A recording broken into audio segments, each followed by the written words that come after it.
In October 2000, the USS Cole, a billion-dollar Arleigh Burke-class guided missile destroyer, was projecting American naval power on a routine transit to the Persian Gulf. On the morning of October 12th, that projection of power was abruptly halted.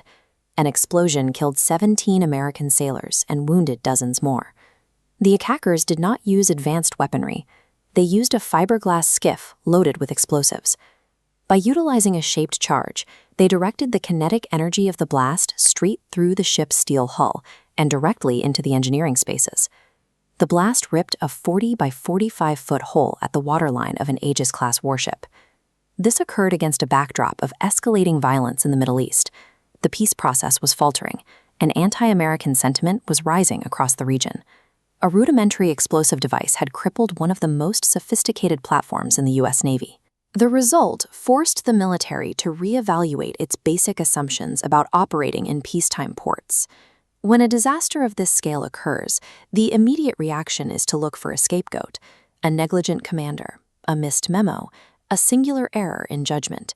But an extensive investigation by the House Armed Services Committee came to a different conclusion.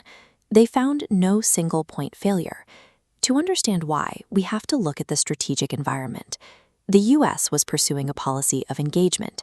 This meant deliberately sending military assets into volatile regions to build diplomatic ties and demonstrate presence. Implementing that policy created requirements across 4 military systems: policy and logistics, intelligence, force protection, and rules of engagement. Pushing for strategic engagement under strict tactical safety limitations created immense friction. Where these systems overlapped, they formed an unintended blind spot, a seam. The attack on the USS Cole succeeded because of a precise alignment of vulnerabilities across every one of these institutional layers. U.S. Central Command's Theater Engagement Plan mandated building military ties with Yemen. A key part of that effort involved regular port visits to Aden. For the Cole, Aden sat at a strategic midpoint. Refueling a warship at sea is tactically preferred, isolating it from localized threats.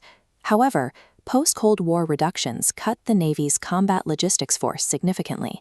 As this chart shows, there were simply not enough active fleet oilers to support at-sea refueling.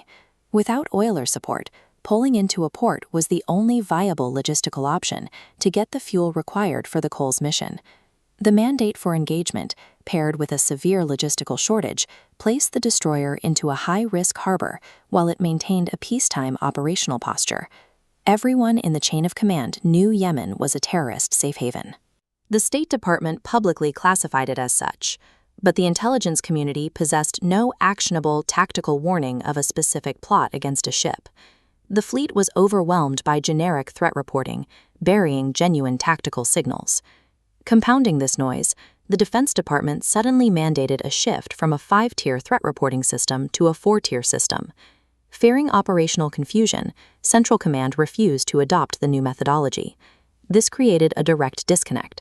The Cole's command staff received mixed signals about whether the baseline threat status in Yemen had officially increased or decreased. The breakdown resulted from an inability to filter tactical signals from background noise and synchronize threat protocols across a fractured chain of command. The baseline for modern U.S. military force protection was heavily influenced by the 1996 bombing of the Covert towers in Saudi Arabia. That attack was carried out with a massive truck bomb.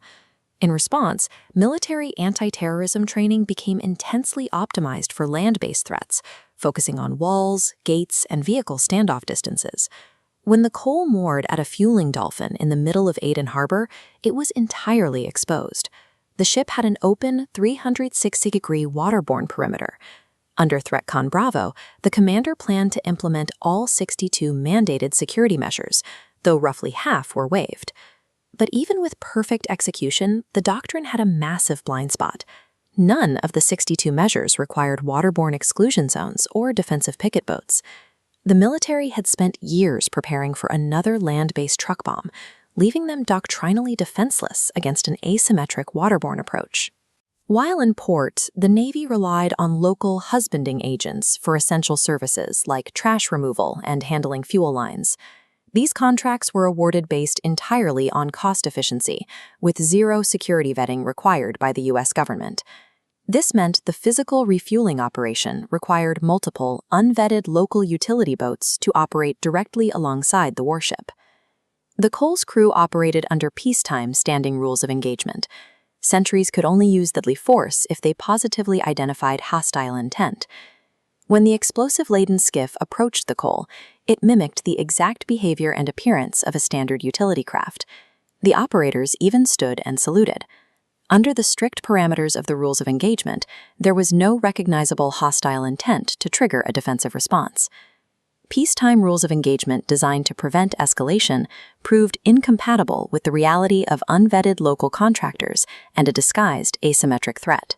The successful attack on the USS Cole depended on a precise, catastrophic alignment of failures across these four quadrants. The strategic mandate for engagement, constrained by a lack of logistics vessels, placed the ship in a high-risk harbor. Bureaucratic friction and information numbing blinded the command to the rising danger. Doctrinal blind spots left the waterborne perimeter physically undefended, and ambiguous rules of engagement allowed the attackers to travel the final 100 yards entirely unchallenged. This was the manifestation of an institution attempting to execute high-risk strategic operations while anchored to a peacetime footing. It took a massive logistical effort to extract the crippled destroyer from Yemen and return it to the United States. Following the investigations, the Department of Defense made a notable decision regarding accountability. Despite the failure to implement all required ThreatCon measures, the Navy recommended no disciplinary action against the Cole's commanding officer. The rationale was clear. The burden of this systemic risk did not rest solely on the captain. The failures spanned the entire chain of command, tracing all the way up to the Secretary of Defense. The final reports carried a specific warning. Force protection cannot simply adapt to the last attack it suffered. It must be predictive. To actually protect its personnel, the military had to integrate realistic force structures, highly targeted intelligence, and adaptable rules of engagement directly into the foundational policy of engagement itself.